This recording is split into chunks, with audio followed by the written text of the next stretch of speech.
Breaking news, everyone! Following a massive advocacy blitz by the National Association of REALTORS, which included a rare nationwide call to action, Congress passed a last-minute spending deal Saturday to avert a government shutdown and extend the authority of the National Flood Insurance Program, NFIP. The bipartisan agreement funds the government at 2023 levels, November 17th, ensuring pay for federal workers and the military, as well as extensions for other vital programs like the Federal Aviation Administration. Hi, I'm Shemeika Fox, your Santa Cruz real estate expert and your personalized real estate concierge.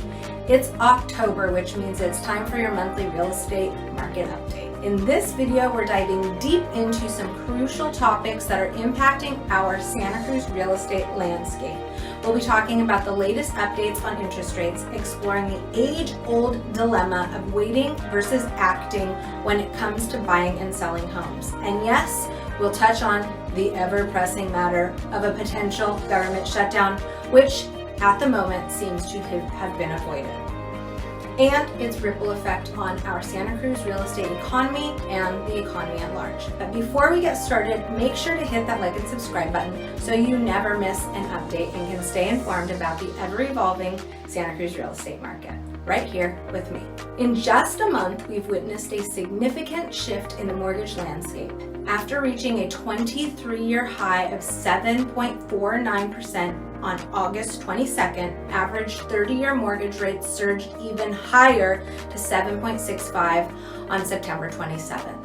Surprisingly, this increase comes on the heels of the Fed's decision to maintain its rates during their second pause on September 20th. However, unlike the turn of the millennium, house prices today are rising alongside mortgage rates primarily due to low inventory, says Sam Cater, Freddie Mac's chief economist. These headwinds are causing both buyers and sellers to hold out for better circumstances.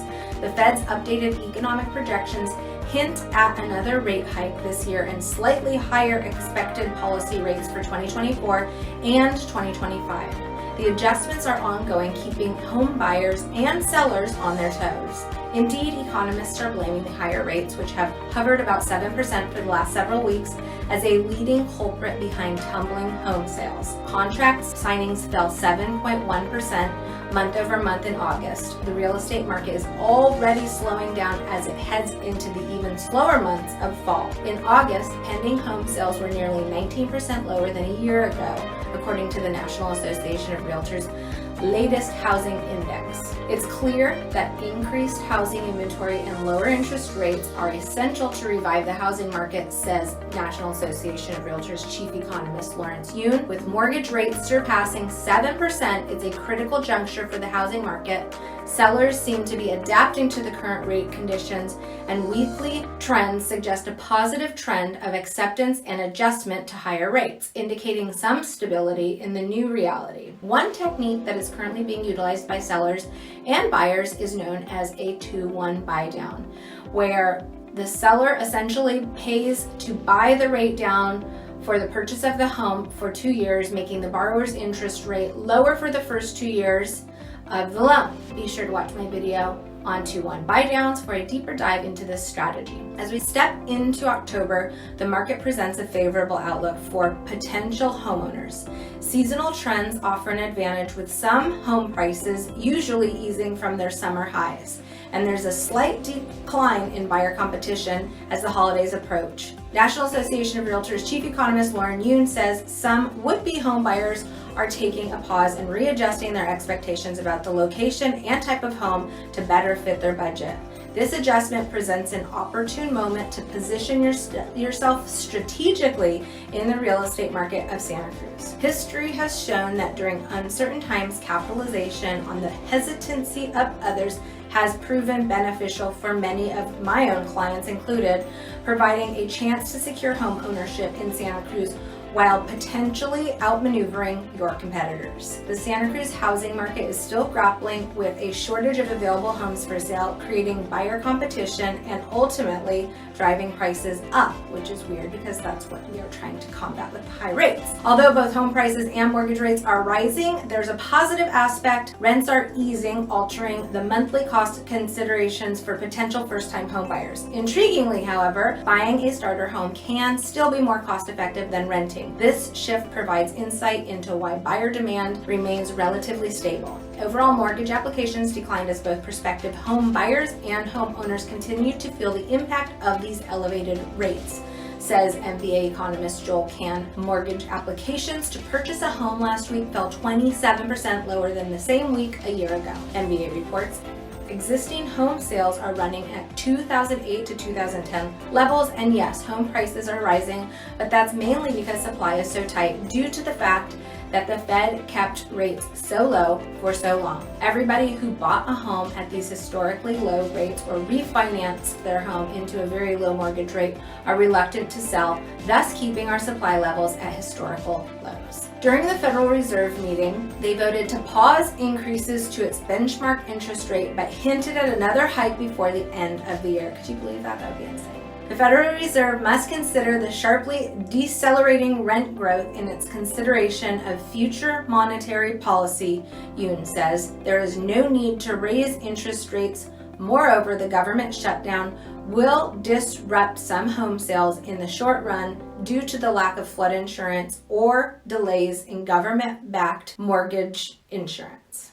Even though it appears the government has been able to find a solution to the threatened government shutdown, I think it is important to understand the implications this could have had on the real estate economy and our Santa Cruz real estate economy as well. Should Congress have failed to reach a consensus on the terms of continuing resolution CR for funding the federal government by September 30th, 2023, it would have led to a partial cessation of certain government activities. This partial shutdown would have encompassed specific federal housing, mortgage, flood insurance, and related programs related to the real estate sector. However, critical services like the post office would still remain operational. Housing market impacts could include mortgage delays, declining consumer confidence, and perhaps a small dip in mortgage rates. While a government shutdown won't stop people from buying and selling homes, the ripple effects across the economy could be disruptive, especially if it were to drag on. A government shutdown can create uncertainty in the housing market, leading to reduced consumer confidence. Prospective buyers and sellers may hold off on transactions, waiting for a resolution and more stable economic conditions. The government agencies closely tied to the mortgage industry should only be minimally impacted, at least initially. Fannie Mae and Freddie Mac will continue operating because their operations are funded by fees from lenders. The same goes for the Department of Veteran Affairs when it comes to handling VA loans. Zillow estimates around 2,500 originated loans would have been delayed per working day because of restrictions with government agencies like the Federal Housing Administration and the Rural Housing Service. Danielle Hale, chief economist with Realtor.com, has noted that mortgage loan approval can also be delayed during a government shutdown in areas where flood insurance is required, since the National Flood Insurance Program may have been paused for operation. The more direct impact of a shutdown could come from consumers. If millions of federal employees are not getting paid, they also aren't doing things like buying a house or making other major purchases, further slowing demand in the housing market.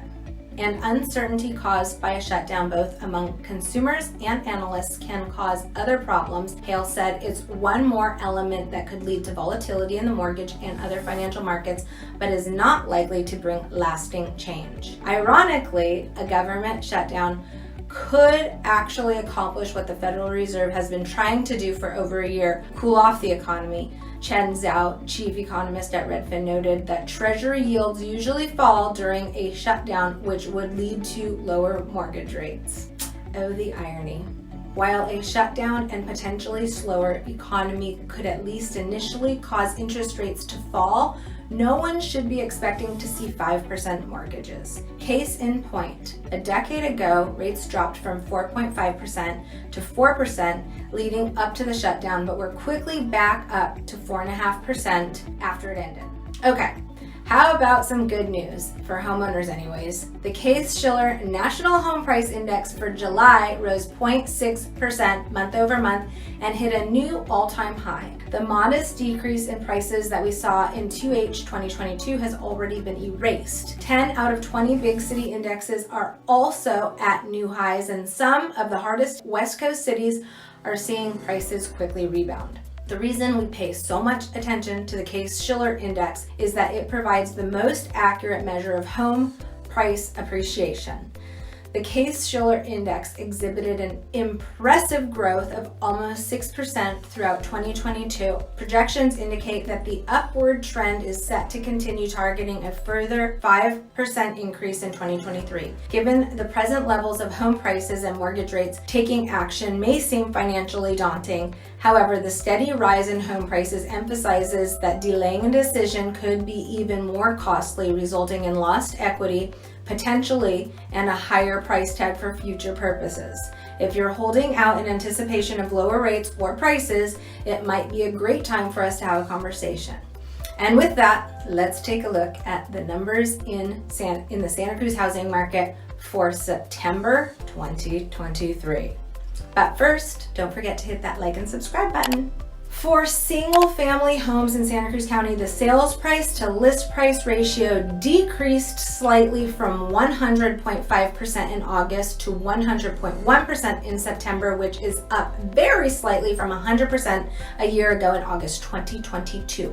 The average days on market for single-family homes for the month of September was 37 days, which is up from 28 days on the market in August, and which is up from 31 days on the market a year ago in September of 2022. The number of active listings for the month of September for single-family homes came in at 297 homes, and the number of single-family homes that sold in Santa Cruz County was 105, with the median sales price increasing from $1.2 million in August to $1.25 million in September, which is down from $1.35 million a year ago in September of 2022. For condos and townhomes in Santa Cruz, we saw the sales price to list price ratio remain the same, coming in at 100.8% for September, which is up slightly from 100.7% a year ago in September of 2022. The average days on market for condos and townhomes for the month of September came in at 13 days on the market, which is down from 20 days in August.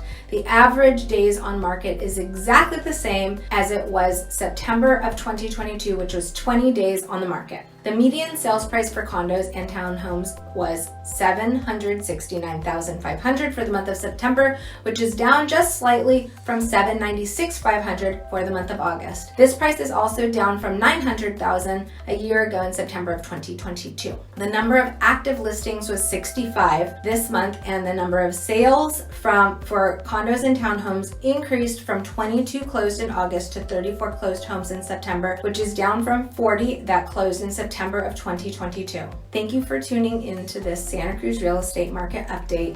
Remember, in the ever-changing real estate landscape, knowledge is power.